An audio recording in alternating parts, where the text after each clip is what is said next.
فرمایا ہے کہ وقالت الیہود عزیر ابن اللہ وقالت النصارى المسیح ابن اللہ،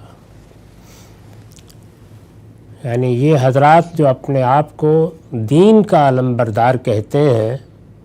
اور دین کی صدیوں پر مبنی روایت کے امین اپنے آپ کو سمجھتے ہیں، ان کا دین اب کیا ہے؟ ان کا دین اب یہ ہے کہ یہودی کہتے ہیں کہ عزیر خدا کے بیٹے ہیں اور نصارہ کہتے ہیں کہ مسیح خدا کے بیٹے ہیں۔ دین میں جو انحرافات ہوتے ہیں ان میں سب سے بڑا انحراف ہر شخص جانتا ہے کہ شرک ہے۔ اللہ تعالیٰ نے پیغمبر توحید کی دعوت کے لیے بھیجے ہیں، یہود و نصارہ کو بھی اور بنی اسماعیل کو بھی اللہ تعالیٰ نے اس کے لیے منتخب کیا کہ وہ اللہ کی توحید کے مراکز قائم کریں اور قومی سطح پر دین کی شہادت دیں۔ تو وہ دین جس کی شہادت دینا پیش نظر تھا وہ توحید ہی کا دین تھا۔ تو فرمایا کہ اس کے بجائے کہ یہ توحید اور خالص توحید کے علمبردار بنتے اور لوگوں کو پروردگار کی طرف دعوت دیتے اور انہیں یہ بتاتے کہ وہی تنہا تمہارا معبود ہے، وہی تمہارا مالک ہے، وہی اس کائنات کا بادشاہ ہے،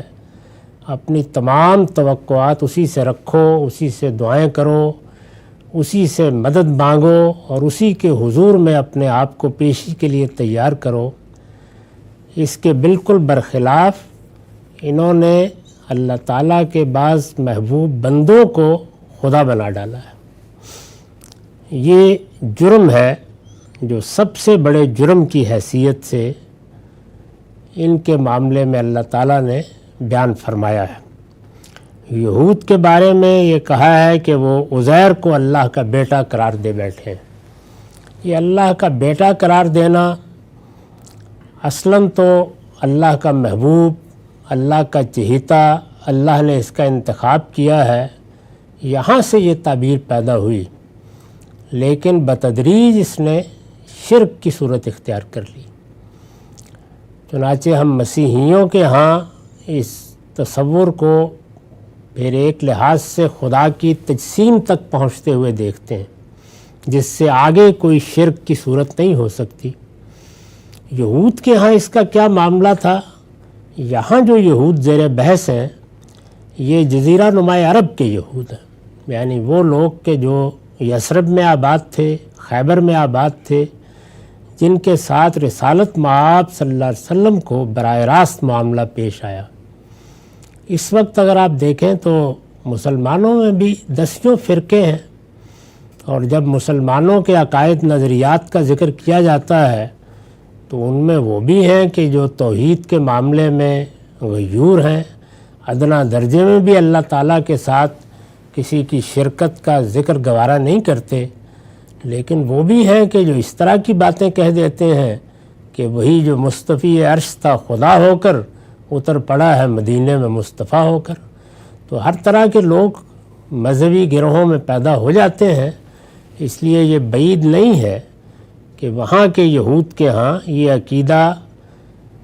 سیدنا عزیر کے بارے میں پیدا ہو گیا ہو، جیسے کہ عالمی سطح پر مسیح علیہ السلام کے بارے میں مسیحیوں میں یا نصارہ میں پیدا ہو گیا۔ دنیا کے دوسرے حصوں میں یہ یہود بستے ہیں، ان کے ہاں یہ چیز نہیں ہے، یعنی ان کے ہاں دوسری خرابیاں ہوں گی، لیکن یہ کہ وہ عزیر کو اللہ کا بیٹا قرار دیں یا اسی طریقے سے بعض اعتقادات پیدا کر لیں جو مسیح علیہ السلام کے بارے میں نصارہ نے پیدا کر لیے ہیں، باقی دنیا میں یا اس وقت جن یہود کو ہم جانتے ہیں ان کے ہاں یہ چیز نہیں ہے۔ باقی تو فرمایا ہے کہ ان کا دین اب یہی ہے کہ یہودی کہتے ہیں کہ عزیر خدا کے بیٹے ہیں۔ اس پر میں نے لکھا ہے یہ وہی عزرا ہیں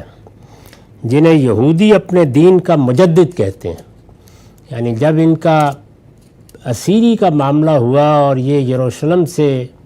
کھدیڑ ڈالے گئے اور یہ ایک لمبے عرصے تک دنیا میں بکھرے رہے، نہ ان کے پاس تورات رہی، نہ ہیکل سے ان کا تعلق رہا، ایک سخت عذاب سے گزرے۔ اس کے بعد اللہ تعالیٰ نے اسباب پیدا کیے، انہوں نے بھی توبہ اور رجوع کیا اور دوبارہ ان کو وہاں آنے کا موقع ملا، تو اس وقت ان کی تجدید کا کام، یعنی ان کے ہاں دین کی شرح و وضاحت، ان کی تربیت اور دینی ذخائر کو اثر نو مرتب کرنے کا کام حضرت عزیر نے کیا۔ تو یہ ان کی بڑی خدمت تھی ایک لحاظ سے۔ یہود کے لیے انہوں نے ایک مرتبہ پھر نئی دنیا پیدا کی۔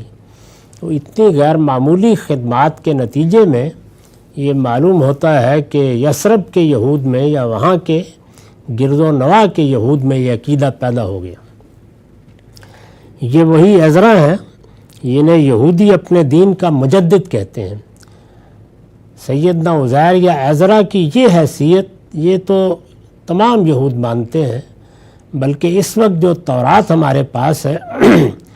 یہ سیدنا موسیٰ علیہ السلام کی ترتیب دی ہوئی تورات نہیں ہے، بلکہ یہ سیدنا عزیر کی ترتیب دی ہوئی تورات ہے۔ یعنی 1500 قبل مسیح اگر سیدنا موسیٰ کا زمانہ سمجھا جائے تو اس کے 1000 سال بعد سیدنا عزیر نے کم و بیش 500 قبل مسیح میں اسے دوبارہ مرتب کیا ہے۔ اور یہ وہ چیز ہے کہ جو یہود کے علماء، بڑے اسکالرز یا الہامی کتابوں کے بارے میں جن لوگوں نے تحقیقات کی ہیں وہ سب مانتے ہیں۔ تو اس لحاظ سے ان کی حیثیت بہت غیر معمولی تھی اور ان کی خدمات بھی بہت غیر معمولی تھی، لیکن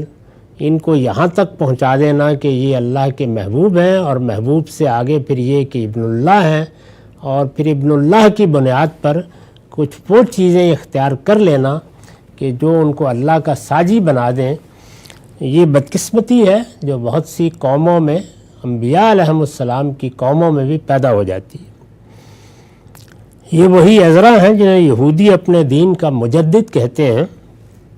ان کا زمانہ 5ویں صدی قبل مسیح کے لگ بھگ بتایا جاتا ہے، یعنی اب سے 2000 سال تو سیدنا مسیح کو ہو گئے، بلکہ اب 2100 ہے،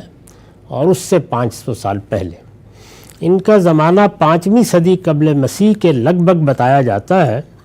یہودی اپنے دور ابتلا میں تورات کو گم کر بیٹھے تھے، یعنی وہ جو زمانہ آیا ہے ان کا جس میں ان کے اوپر اللہ تعالیٰ نے ایک لحاظ سے عذاب نازل کر دیا اور یہ سب گرفتار ہو کے اسیر بنا کے، بہت دردناک داستان ہے، وہاں سے نکال دیے گئے۔ تو یہ زمانہ ان کے بڑے ابتلا کا زمانہ ہے۔ یہودی اپنے دور ابتلا میں تورات کو گم کر بیٹھے تھے۔ کہا جاتا ہے کہ انہی عزرا نے اسے اپنی یادداشت سے اثر نو مرتب کیا، یعنی اس میں چونکہ تورات کے اوراق بکھیر دیے گئے، ان کو اس کا کوئی نسخہ رکھنے کی اجازت نہیں دی جاتی تھی، تو لوگوں نے زیادہ تر یاد کیے رکھا۔ تو سیدنا عزیر بھی ان لوگوں میں سے تھے جن کو یہ عزرا کہتے ہیں، جن کی یادداشت میں تورات تھی، اور یہ جو اس وقت ہمارے پاس تورات ہے وہ انہی کی یادداشت سے اثر نو ترتیب دی گئی ہے۔ چنانچہ بنی اسرائیل ان کی بہت تعظیم کرتے تھے، یعنی یہ جو کچھ میں عرض کر رہا ہوں یہ اس طرح نہیں ہے کہ ہم مسلمانوں کا کوئی نقطہ نظر ہے، بلکہ یہ وہ معلومات ہے یا یہ وہ علم ہے جس کو خود یہود اسی طرح پیش کرتے ہیں۔ چنانچہ بنی اسرائیل ان کی بہت تعظیم کرتے تھے۔ قرآن کے بیان سے معلوم ہوتا ہے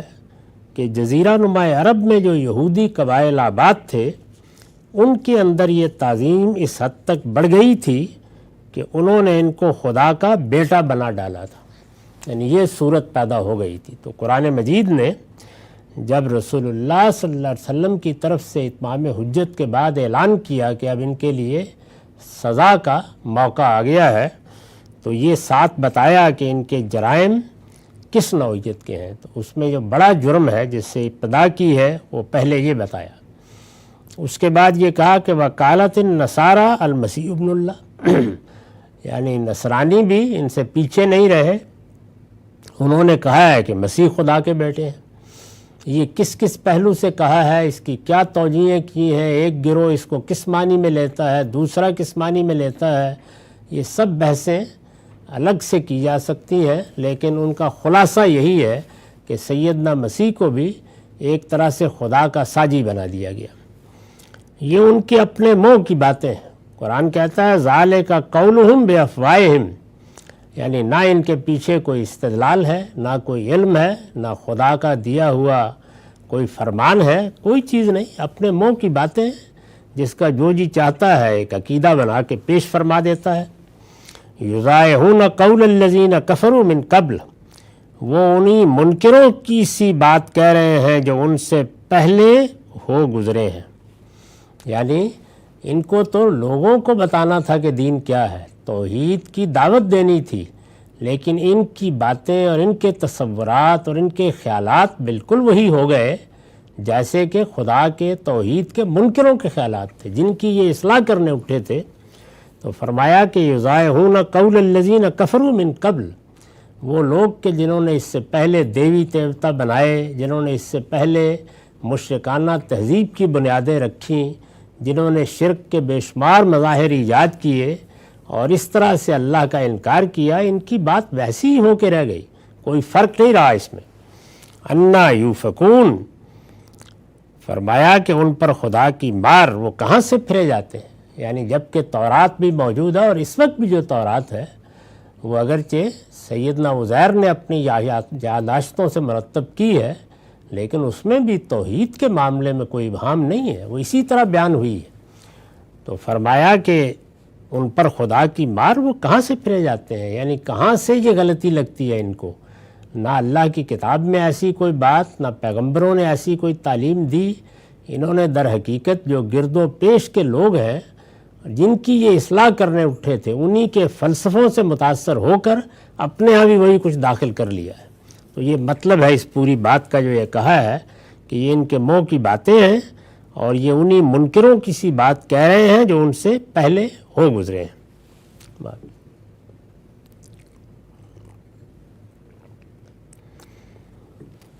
یہ جو فرمایا کہ جو ان سے پہلے ہو گزرے ہیں، اس پر حاشیہ ہے، یہ ان مشرک اقوام کی طرف اشارہ ہے جو اپنی دیو مالاؤں میں آفتاب کو خدا بنا کر اس کے لیے بیٹا فرض کیے ہوئے تھے۔ اگر آپ قدیم تہذیب میں مشرکانہ عقائد کی تفصیلات دیکھیں تو اس میں آفتاب کو بڑے خدا کی حیثیت حاصل ہے، اور پھر اس کے بعد آفتاب خدا بھی ہے، اور پھر اس کے آگے اس کی اولاد اور اس کے بیوی اور اس کے بچے، ایک پوری دیو مالا وجود میں آ جاتی ہے۔ یہ ان مشرک اقوام کی طرف اشارہ ہے جو اپنی دیو مالاؤں میں آفتاب کو خدا بنا کر اس کے لیے بیٹا فرض کیے ہوئے تھے۔ یہود و نصارہ انہی سے متاثر ہوئے، یعنی یہ قومیں چونکہ بہت فلسفیانہ سطح پر اس وقت کی دیو مالا کو پیش کر رہی تھیں، تو یہود و نصارہ ان سے متاثر ہوئے اور اپنی کتابوں کے بعض الفاظ کو موقع و محل سے ہٹا کر ان کے وہ معنی بیان کرنے لگے جو ان نئے مشرکانہ عقائد کے لیے بطور سند پیش کیے جا سکیں۔ ایسا ہی ہوتا ہے، یعنی اللہ کی جو کتابیں ہیں وہ تو اپنی بات وضاحت کے ساتھ بیان کر دیتی ہیں، ان میں اللہ کا دین ہوگا، اس کی شریعت ہوگی، توحید کا بیان ہوگا، آخرت کی منادی ہوگی، لیکن کسی موقع پر کوئی ادبی تعبیر اختیار کی گئی ہے تو اس کو بالکل لفظی مفہوم میں لے کر اس طرح کے عقائد پیدا کر لیے جاتے ہیں۔ جیسے ایک موقع پر قرآن مجید میں کہا گیا ہے کہ تمہارے لیے اس سے بڑی بات کیا ہو سکتی ہے کہ قد جاءکم من اللہ نور و کتاب مبین، کہ تمہارے پاس اللہ کی طرف سے ایک روشنی آئی ہے، یعنی یہ کتاب، یہ واضح کتاب جو ہر چیز کو تمہارے لیے بیان کر رہی ہے۔ تو یہ دیکھیے کیا خوبصورت اسلوب ہے، لیکن اس میں چونکہ واو بیان کی استعمال ہوئی تھی تو یہ ایک خیال ہوا کہ نور الگ چیز ہے اور کتاب مبین الگ چیز ہے۔ اب اس کا مصداق طے کرنا ہے تو یہ کہا کہ رسالت مآب صلی اللہ علیہ وسلم کی طرف اشارہ ہے، اور جب اشارہ ہے تو وہاں پر بھی یہ بات سمجھی جا سکتی تھی کہ اگر اللہ کے پیغمبر کو بھی روشنی کہا جائے گا یا اللہ کی کتاب کو روشنی کہا جائے گا تو ہدایت کے پہلو سے کہا جائے گا۔ یعنی یہ نور، یہ روشنی کوئی جسمانی وجود کی تحلیل نہیں ہے، تو اس کو وہ صورت ہم نے دے دی اور اس کے بعد جانتے ہیں کہ اس سے ہمارے ہاں کیا دیب مالا بنتی ہے۔ یہ میں نے ایک مثال دی، ایسی بہت مثالیں ہیں جو پیش کی جا سکتی ہیں۔ تو یہاں بھی یہی ہوا ہے، ان حضرات نے بھی اسی طرح کیا۔ یہ ان مشرک اقوام کی طرف اشارہ ہے جو اپنی دیب مالاؤں میں آفتاب کو خدا بنا کر اس کے لیے بیٹا فرض کیے ہوئے تھے۔ یہود و نصارہ انہی سے متاثر ہوئے اور اپنی کتابوں کے بعض الفاظ کو موقع و محل سے ہٹا کر، یعنی موقع کوئی ہے، بات کسی چیز کی ہے، وہاں اس کا مطلب ہی کچھ اور ہے، اس کو وہاں سے اٹھایا اور اٹھا کر اپنے مضمومات اور تصورات اس میں داخل کیے اور ایک نئے عقیدے کی بنیاد رکھ دی۔ ان کے وہ معنی بیان کرنے لگے جو ان نئے مشرکانہ عقائد کے لیے بطور سند پیش کیے جا سکیں۔ اس لیے کہ جو چیز بھی آپ نے دین میں داخل کرنی ہے اس کے لیے بہرحال کوئی قرآن کی آیت، کوئی پیغمبر کی حدیث تو پڑھنی پڑے گی، تو اس میں پھر اس طرح کی تحریفات ہوتی ہیں۔ یعنی یہ تو نہیں ہے کہ آپ نے الفاظ بدل دیے لیکن موقع و محل سے ہٹا کر ان کے معنی کچھ سے کچھ کر دیے، بات کچھ تھی اس کو ایک بالکل دوسری صورت دے دی۔ تو ارشاد فرمایا کہ یہ اس طریقے سے انہی منکروں کی سی باتیں کر رہے ہیں جو ان سے پہلے گزرے ہیں، ان پر خدا کی مار وہ کہاں سے پھرے جاتے ہیں۔ اس کے بعد بات مزید آگے بڑھی اور کہا کہ اتنا ہی نہیں ہے، اب اور دیکھو، اتخذوا احبارہم ورہبانہم اربابا من دون اللہ والمسیح ابن مریم،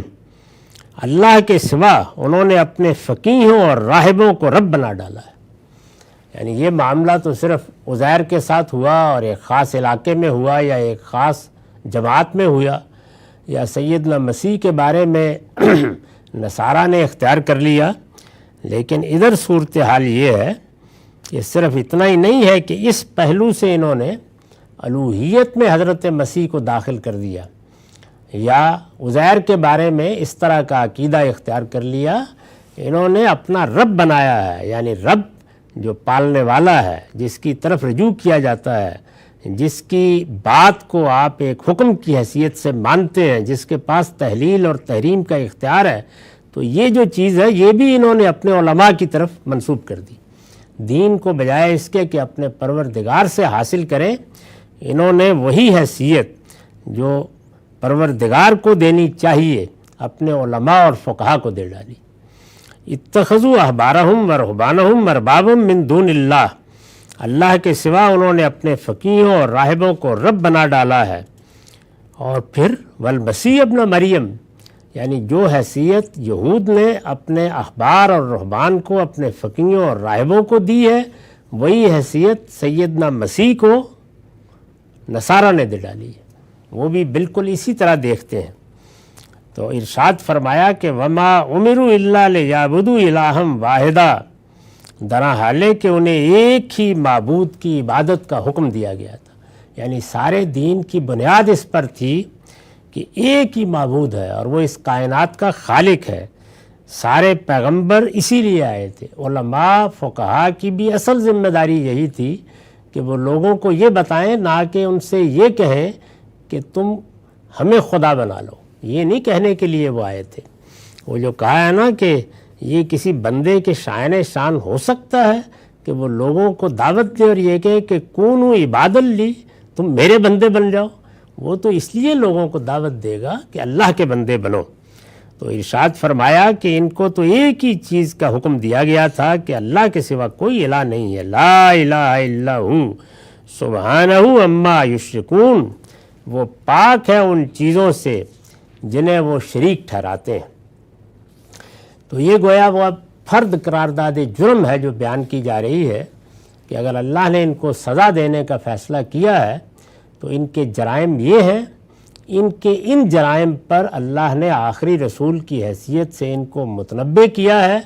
اور بجائے اس کے کہ وہ آخری رسول کو مانتے، انہوں نے ان کا بھی انکار کر دیا اور انہیں جھٹلا دیا۔ تو اب یہ کسی رعایت کے مستحق نہیں رہے۔ یہ سارا استدلال ہے جو کیا جا رہا ہے۔ تو یہ جو ارشاد فرمایا کہ فقیہوں اور راہبوں کو رب بنا ڈالا اور مسیح ابن مریم کو بھی، اس پر میں نے لکھا ہے یعنی وہی حیثیت دے دی ہے جو رب العالمین کے لیے ماننی چاہیے۔ اس سے یہ معلوم ہوا کہ بے شک آپ زبان سے نہ کہیں کہ میں فلاں کو رب بنا رہا ہوں، لیکن حیثیت اگر وہی دے دی جائے تو اللہ تعالیٰ کے ہاں پھر اس میں کوئی فرق باقی نہیں رہتا۔ یعنی یہ تو آپ کہنے کو کہہ دیں گے کہ ہم فلاں اور فلاں کو پیغمبر تو نہیں مانتے، لیکن اگر آپ یہ مان رہے ہیں کہ وہ اللہ کے مامور ہیں، یہ مان رہے ہیں کہ ان کو اللہ نے امامت کے منصب پر فائز کیا ہے، یہ مان رہے ہیں کہ ان کی طرف وحی آتی ہے اور ان کو الہام ہوتا ہے، یہ مان رہے ہیں کہ وہ ہر خطا سے معصوم ہے، یہ مان رہے ہیں کہ ان کی جو بات بھی ہوگی وہ اللہ کی بات ہوگی، تو بس پھر نبی کا لفظ بولنے کی کسر رہ گئی ہے۔ تو یہی صورتحال اگر علماء کے بارے میں بھی کر دی جائے تو ظاہر ہے کہ اس کا نتیجہ یہی نکلے گا۔ اس سے ایک بڑی بات معلوم ہوئی، اور وہ یہ کہ عام طور پر جو انبیاء علیہم السلام کی ماننے والی امتیں اس استدلال میں پناہ لیتی ہیں کہ ہم نے ان کو نبی تو نہیں کہا، ہم نے ان کو رب تو نہیں کہا، تو یہ کافی نہیں ہے۔ قرآن مجید نے یہاں یہ بتا دیا ہے کہ ایک تو یہ ہے کہ تم کسی کو اللہ قرار دے دو، کسی کو اس کائنات کا پروردگار مان لو، یہ کہ کسی کو اللہ کی کائنات میں، اللہ کے خلق میں، اللہ کے امر میں ساجی ٹھہرا دو، یہ تو ایک سیدھا جرم ہے ہی۔ یہ بھی جرم ہے کہ کسی کے لیے وہ اختیارات مان لو جو اللہ ہی کے ہونے چاہیے، وہ حیثیت مان لو جو اللہ ہی کی ہونی چاہیے، تو یہ بھی اسی طرح کا جرم ہے۔ اور اس کے بارے میں کہا کہ یہ اللہ کے سوا دوسروں کو رب بنانا ہے، یعنی یہ معمولی جرم نہیں ہے، اس کے ڈانڈے شرک کے ساتھ جا ملتے ہیں۔ معاف کیجیے، یعنی وہی حیثیت دے دی ہے جو رب العالمین کے لیے ماننی چاہیے۔ کس طرح دی ہے؟ چنانچہ ان کے لیے تحلیل و تحریم کے خدائی اختیارات مان کر ان کے ہر حکم اور ہر فیصلے کو اسی طرح واجب الاطاعت سمجھتے ہیں جس طرح خدا کے احکام اور فیصلوں کو واجب الاطاعت سمجھتے ہیں۔ یعنی اب جو کچھ انہوں نے بتا دیا، دلیل نہیں پوچھی جائے گی، یہ نہیں دیکھا جائے گا کہ وہ انسان ہے، انہوں نے بات صحیح سمجھی ہے غلط سمجھی ہے، وہ بجائے خود حجت ہو گئے۔ یعنی ہونا تو یہ تھا کہ اگر دین کا کوئی عالم ہے، کوئی فقیہ ہے، تو وہ یہ خدمت انجام دیتا کہ لوگوں کے لیے دین کی شرح و وضاحت کرتا، اور اگر وہ کوئی بات کہتا تو دلیل سے بتاتا کہ یہ بات میں نے اللہ کی کتاب سے سمجھی ہے، اللہ کے پیغمبر سے پائی ہے۔ لوگ بھی اسی بنیاد پر اس کی بات کو مانتے یا ترجیح دیتے کہ یہ بات زیادہ معقول ہے، یہ اقرب الی القرآن و سنہ ہے، یہ اللہ کی کتاب کے اور اللہ کے پیغمبر کی سنت کے زیادہ قریب ہے۔ تو اگر تو یہ استدلال ہے تو پھر تو ظاہر ہے کہ وہ عالم یا وہ فقیہ ایک معلم کا کردار ادا کر رہا ہے، یعنی ایک استاد کا کردار ادا کر رہا ہے، جو بڑا ہی محبوب کردار ہے۔ اس سے آگے بڑھ کر اگر اس کو حتمی حجت بنا لیا جائے، جو اس نے کہہ دیا وہ حرام ہے، جو اس نے کہہ دیا وہ حلال ہے، یہ حیثیت جیسے ہی دی جائے گی تو تحلیل تحریم اس کی ایک مثال ہے۔ اس لیے کہ دین میں بہت سی چیزیں ہیں جن کے بارے میں اللہ تعالیٰ نے اپنے حدود بیان کیے ہیں، تو اگر ان حدود کو اخذ کرنے میں کسی شخص یا اشخاص یا کسی جماعت یا کسی امت کو یہ حیثیت دے دی جائے گی کہ اس کی بات کو اب چیلنج نہیں کیا جا سکتا، اس کا جائزہ نہیں لیا جا سکتا، قرآن و حدیث ایک طرف رہیں، اب یہ فلاں ہستی، فلاں شخصیت، فلاں فقیہ، فلاں امام یہی حتمی حجت ہے، تو قرآن مجید یہ کہہ رہا ہے کہ یہ ان کو رب بنانا ہے۔ یعنی یہ پھر کوئی آسان معاملہ نہیں رہا کہ آپ کو پہلے یہ کہہ کے رعایت دے دی جائے کہ اچھا ہے دین ہی کی پیروی کر رہے ہیں نا، آخر وہ بڑے لوگ، وہ ائمہ اور وہ فقہا اور وہ رہبان وہ اللہ کے دین ہی کی بات بتاتے تھے۔ اللہ تعالیٰ نے یہاں اس بات کو ماننے سے انکار کر دیا۔ تو اس میں ہمارے لیے بہت بصیرت کی چیزیں ہیں جو یہاں فرد قرار داد جرم بیان ہو رہی ہے۔ یہ بات کہ اللہ تعالیٰ کی ذات کے معاملے میں اگر کسی دوسرے کا کوئی تعلق بیان کرنا ہے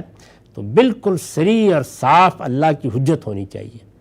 ایسی کوئی چیز نہیں ہے تو الفاظ سے فائدہ اٹھا کر کہیں لفظ ابن سے فائدہ اٹھا لیا، کہیں لفظ اب سے فائدہ اٹھا لیا، کہیں نور کے لفظ سے فائدہ اٹھا لیا، اپنے فلسفے قائم کرنے کے نتیجے میں اللہ کے ہاں لوگ بچ نہیں پائیں گے۔ اللہ تعالیٰ نے واضح طور پر بتا دیا ہے کہ میری کتاب کتاب مبین اور میرا دین دن کی روشنی کی طرح واضح ہے، اس لیے اس میں اس طرح کی تعویلات کی بنیاد پر لوگوں کے مراتب بیان کرنا، ان کے فضائل بیان کرنا، یہ اپنے آپ کو سخت خطرے میں ڈالنا ہے۔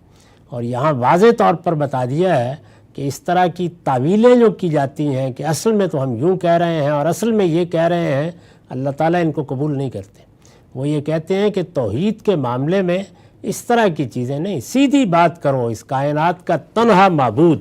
تنہا مالک، تنہا خالق صرف وہی ہے جس نے اس کائنات کو بنایا ہے۔ اس طرح توحید کی دعوت اور اس کے مقابل میں کسی دوسرے کے لیے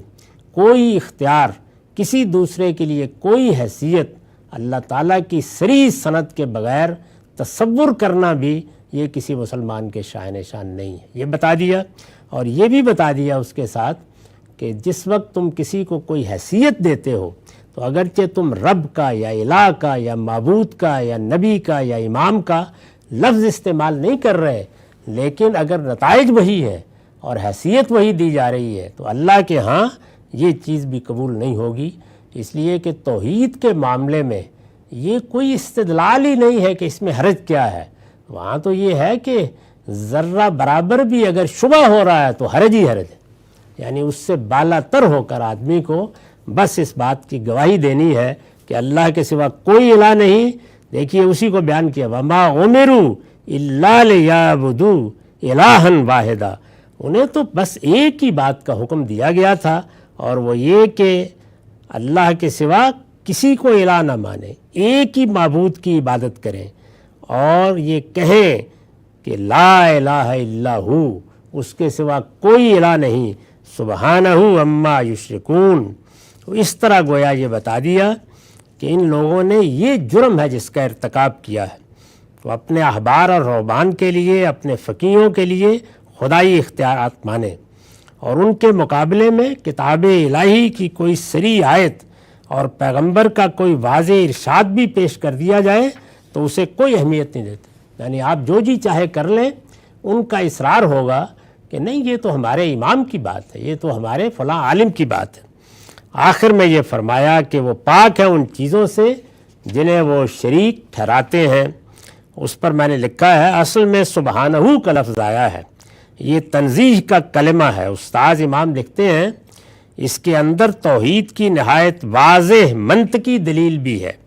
وہ یوں کہ کسی چیز کی مسلم اور بنیادی صفات سے